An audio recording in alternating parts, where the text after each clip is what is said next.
Dua orang penunggang kuda itu menghentikan kudanya di hadapan seorang laki-laki tua yang tengah mencabuti rumput halaman. Ternyata kedua orang tersebut tidak lain adalah Kalingundil dan Saksoko, orang suruhan Mahesa Birawa atau Surya Nyali yang diutus untuk ke rumah Rana Weleng. Tanpa turun dari kudanya, Kalingundil bertanya dengan membentak kasar. Hei orang tua, apa benar ini rumah Rana Welang? Si orang tua yang ditanya berdiri perlahan-lahan dari jongkoknya. Ketika berdiri, nyatalah bahwa tubuh si orang tua tersebut pendek dan bongkok. Ditengadahkannya kepalanya dan diataskannya topi bambu yang menutupi keningnya untuk dapat melihat orang yang telah bicara kepadanya. Orang tua ini tak segera berikan jawaban, melainkan melirik kepada Saksoko yang duduk di atas punggung kuda di sisi kanan Kalingundil. Orang tua bego. Aku tanya, apa benar ini rumah Rana Welang? Hah? Maki Kalingundil. Laki-laki bertubuh langsing ini memang bersifat tidak sabaran. Si orang tua kemudian menjawab sekaligus bertanya. Iya, ada keperluan apa saudara? Saksoko yang berbadan gemuk dan pendek ini kemudian buka suara.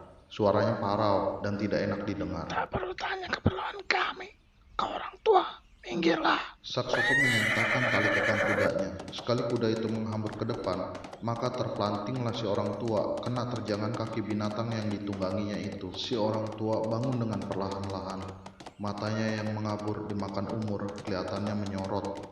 Dengan kaki kirinya ditendangnya secara acuh tak acuh topi bambu yang tergeletak di tanah. Topi itu melesat laksana anak panah cepatnya dan menghantam kemaluan kuda yang ditunggangi oleh Saksoko. Kuda itu meringkik dengan dahsyatnya. Kedua kaki depannya melonjak ke atas tinggi-tinggi dan Saksoko terpelanting ke tanah. Sementara si orang tua diam-diam merasa puas. Dengan sikap seperti tidak terjadi apa-apa, dia memutar tubuh dan jongkok kembali, lalu mulai lagi mencabuti rerumputan di halaman. Bola mata Saksoko berpijar-pijar. Untuk beberapa lamanya, segala sesuatunya menjadi guram dalam pemandangannya. Saksoko, ada apa dengan kau? Tanya Kalingundil terkejut dan heran. Aku sendiri tidak tahu. Sahut Saksoko seraya bangun dengan menepuk pantat celananya. Dia memandang berkeliling, tidak ada siapa-siapa kecuali orang tua yang tadi tengah mencabuti rumput. Kemudian mata laki-laki itu membentur topi bambu yang tergeletak tak berapa jauh dari tanah. Hatinya curiga, tapi bila dilihatnya lagi orang tua kurus dan bongkok itu, kecurigaannya menjadi sirna. Tak mungkin, pikirnya. Tak mungkin kalau kakek-kakek pikun itulah yang telah melemparkan topi bambu itu ke kuda tunggangannya. Kalingundil juga memandang berkeliling dengan hati bertanya-tanya. Dilihatnya orang tua itu. Dilihatnya topi itu. Kemudian dia berkata, Kurasa orang tua kerempeng ini. Kalingundil memang lebih tajam penglihatan dan perasaannya. Dalam ilmu silat pun dia lebih tinggi 2 tingkat di atas Saksoko. Mana mungkin? Kata Saksoko pula tidak percaya. Coba kita lihat. Kalingundil turun dari kudanya. Diambilnya topi yang tergeletak di tanah. Diperhatikannya topi bambu ini. Seketika matanya melirik pada orang tua yang masih jongkok dan mencabuti rumput dekat pagar halaman. Kemudian Kalingundil menggerakkan tangan kanannya. Topi terlepas dari tangan itu dan melesat deras ke arah kepala si orang tua. Begitu acuh tak acuh sekali, orang tua yang jongkok membelakangi itu gerakan tangan kanannya untuk menggaruk bagian belakang kepalanya. Dan adalah mengejutkan kedua orang anak buah Mahesa Birawa atau Suranyali ketika melihat bagaimana topi bambu itu melesat ke samping dan menggelinding di tanah. Kalingundil dan Saksoko saling pandang. Apa kataku? Kau lihat. Desis Kalingundil. Melihat kenyataan ini, maka geramlah si gemuk pendek Saksoko. Orang tua Edan punya sedikit ilmu saja. Kau masih mau pamer? Hah? Maki Saksoko, kemudian dia membungkuk dan meraup pasir. Raupan pasir itu dilemparkannya ke arah si orang tua. Meski hanya pasir, namun karena diisi dengan tenaga dalam, maka pasir itu melesat hebat dan dapat melukai kulit, membutakan mata. Si orang tua itu tiba-tiba berdiri dengan terbungkuk-bungkuk. Ditepuk-tepuk pakaian hitamnya seperti seseorang yang sedang membersihkan debu dari pakaiannya. Tapi gerakannya ini sekaligus membuat berhamburannya pasir-pasir halus yang menyerang ke arahnya. Kurang ajar betul. Damprat Saksoko karena merasa semakin ditantang dan dipermainkan. Kemudian dia menerjang ke depan. Dalam jarak beberapa tombak dilepaskannya pukulan tangan kosong. Orang tua itu memutar badannya yang membungkuk ke samping. Apa-apaan ini? Ada apa kau serang aku? Tanyanya dengan suara yang halus dan melengking. Namun gerakannya tadi sekaligus telah melewatkan angin pukulan Saksoko yang hanya beberapa jengkal saja di depan hidungnya. Saksoko kertakan rahang. Orang tua gila. Siapa kau sebenarnya? Orang tua itu menyeringai, menunjukkan gusinya yang tidak bergigi barang sepotong pun. Aku sudah tua, tak usah bicara memaki. Katanya, dan didorongkannya telapak tangan kanannya ke depan. Setiap angin dasar melanda tubuh Saksoko. Kalau tidak cepat-cepat menghindar, pastilah si gemuk pendek ini akan mendapat celaka. Begitu melompat ke samping, segera dikirimkan satu jotosan kepada orang tua itu. Pada saat inilah dari pintu rumah terdengar seruan keras. Ada apa ini?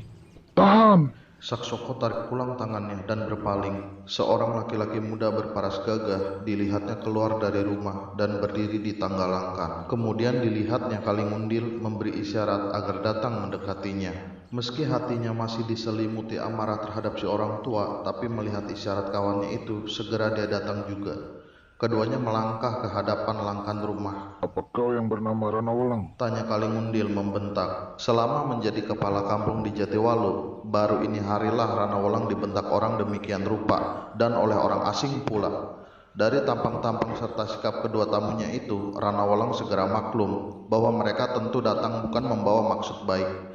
Namun demikian, dengan suara ramah, dia menjawab, Betul saudara, aku memang Ranawalang. Saudara-saudara, datang dari mana dan ada keperluan apakah? Kalimundil cabut gulungan surat dari balik pakaiannya. Ini, silakan baca. Gulungan surat itu dilemparkannya ke hadapan Ranawalang.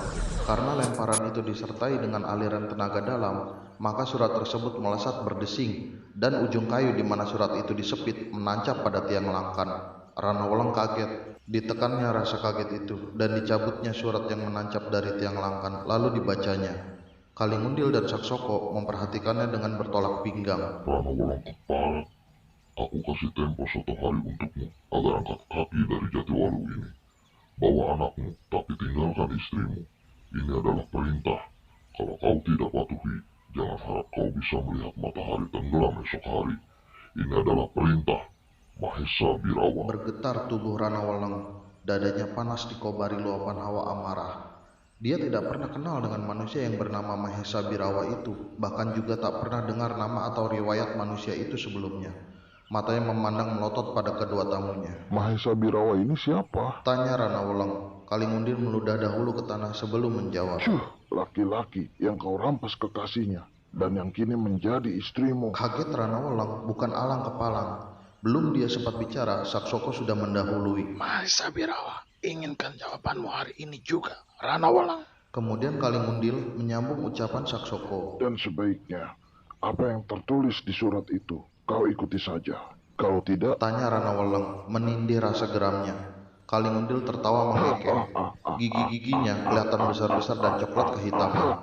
Ranawalang tak dapat lagi menahan luapan amarahnya. Diremas dan dipatah-patahkannya kayu penyepit surat, lalu dilemparkannya ke kepala Kalimundil, tepat mengenai mulut yang sedang tertawa mengekeh itu. bangsat rendah. Hardik Kalimundil, dia meloncat ke muka. Tak usah jual laga di sini, setan. Balas menghardik Ranawalang. Betul-betul anjing buduk tidak tahu diri. Semprot Saksoko. Dari tadi dia memang sudah beringasan gara-gara si orang tua yang telah mempermainkan dan setengah menantangnya tadi. Sekali diayunkan langkah, maka satu tendangan yang didahului oleh angin hebat melanda ke bawah perut Ranawalang. Melihat musuh yang inginkan jiwanya ini, Ranawalang menggeram dan kertakan rahang. Dia berkelit ke samping dan hantamkan ujung sikunya ke tulang iga lawan.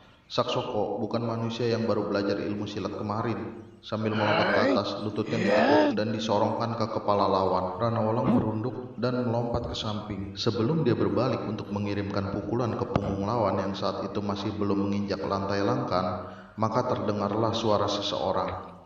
Raden Ranawalang, mengapa mesti mengotori tangan terhadap kunyuk kesasar ini? Biar aku si tua bangka Jarut Karsa yang kasih sedikit pelajaran sopan santun terhadapnya. Yang merupakan pembantu kepala kampung Jatiwalu mendengar dirinya dimaki sebagai kunyuk kesasar, maka marahlah Saksoko. Dia membalik dan menyerang orang tua itu dengan satu pukulan jarak jauh yang menimbulkan angin deras. Angin pukulan ini menyerang ke pusat jantung di dada Jarut Karsa. Dengan begitu, Saksoko berkehendak untuk mencabut nyawa si orang tua detik itu juga. Tapi Jarod Karsa ganda tertawa. Sekali dia gerakan tangan kanannya yang kurus, maka setiup angin dahsyat memapaki serangan si gemuk pendek Saksoko. Angin pukulan Saksoko menyungsang balik menyerang Saksoko sendiri. Ditambah dengan dorongan angin pukulan si orang tua, maka kedahsyatannya bukan olah-olah. Tubuh Saksoko mencelat keluar langkan rumah sampai 3 tombak dan menggelinding di tanah. Dicobanya bangun kembali, tapi tubuhnya itu segera rebah lagi. Setelah terlebih dahulu dari mulut Saksoko menyembur darah kental dan segar. Kaget Kalingundil bukan kepalang, mukanya hitam membesi. Laki-laki ini menerjang ke depan. Terjangan ini disertai dengan bentakan yang keras menggeledek, membuat langkah rumah dan tanah menjadi bergetar. Jarod Karsa merunduk cepat. Gerakannya ini disusul dengan cepat oleh Kalingundil. Serangkum angin keras dan dingin menyerang ke seluruh jalan darah di tubuh orang tua itu. Pasir menderu beterbangan, debu menggebu. Jarod Karsa cepat-cepat dorongan tangan kanannya ke muka. Maka 2 angin pukulan bertemu di udara menimbulkan suara berdentum seperti letusan meriam. Tubuh Jarod Karsa kelihatan bergoyang gontai, sedang Kalingundil terdampar ke tanah tapi cepat bangun lagi. Keringat dingin memercik di kening anak buah Mahesa Birawa ini. Nyalinya mencut kecil. Tak nyana, si orang tua memiliki kehebatan demikian rupa. Tak diduganya sama sekali kalau tenaga dalamnya ada di bawah angin berhadapan dengan tenaga dalam Jarod Karsa. Tapi laki-laki ini yang menjadi buta matanya dan tumpul pikirannya karena amarah dan kebencian yang meluap, tidak memikirkan lagi bahwa sesungguhnya si orang tua bukan tandingannya. Kedua tangannya dipentang ke muka. Tangan itu kelihatan bergetar. Jarod Karsa dan juga Ranawalong memperhatikan gerak-gerik manusia itu dengan tajam. Kelihatan kini bagaimana sepasang lengan Kalingundil sampai ke jari-jari tangannya berwarna kehitaman.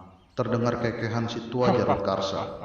Kau hendak pamerkan ilmu lengan tangan baja? Kalingundil terkejut. Terkejut karena belum apa-apa, musuh sudah mengetahui ilmu simpanan yang paling diandalkannya. Tapi ini tidak diperlihatkannya, bahkan dia buka mulut. Bagus. Penglihatanmu masih tajam juga, ha? Tapi tahukah kau kehebatan ilmu pukulan lengan tangan baja ini? Kau tak perlu banyak bacot. Kalingundil, majulah. Tantang Jarod Karsa. Kalingundil menggeram. Kebetulan saat itu dia berdiri di dekat langkan rumah. Sekali ayunkan tangan kanannya, maka tiang langkan yang besarnya hampir menyamai paha manusia patah. Atap rumah menurun miring. Sebenarnya Jarod Karsa kagum juga dengan kehebatan ilmu lawannya itu. Tapi sebagai orang tua yang sudah banyak pengalaman dalam dunia persilatan, masakan dia jerih menghadapi ilmu pukulan macam begitu saja? Ayo monyet kesasar, majulah. Katanya dengan terbungkuk-bungkuk. Kedua telapak kaki Kalingundil menjejak tanah.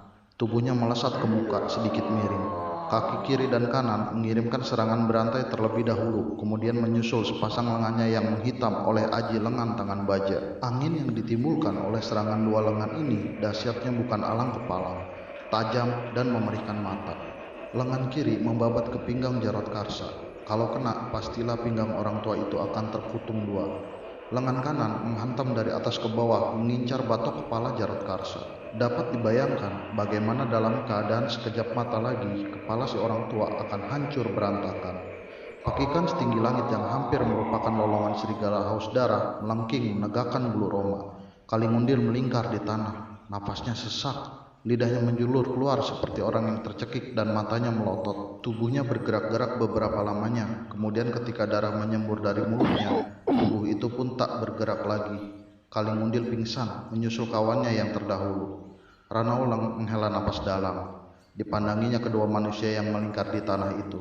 Kemudian dia berpaling pada si orang tua. Bapak Jarod Karsa, kau kenal dengan manusia yang bernama Mahesa Birawa itu? Jarod Karsa menggeleng. Siapa dia tak penting, Raden.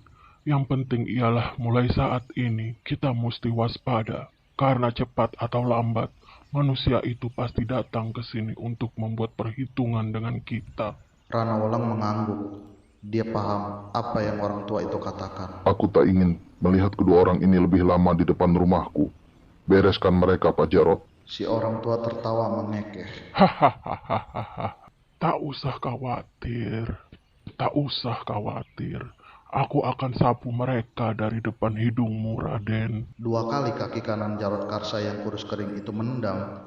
Tubuh Kalingundil dan Saksoko mencelat seperti bola dan angsrok di luar pagar halaman.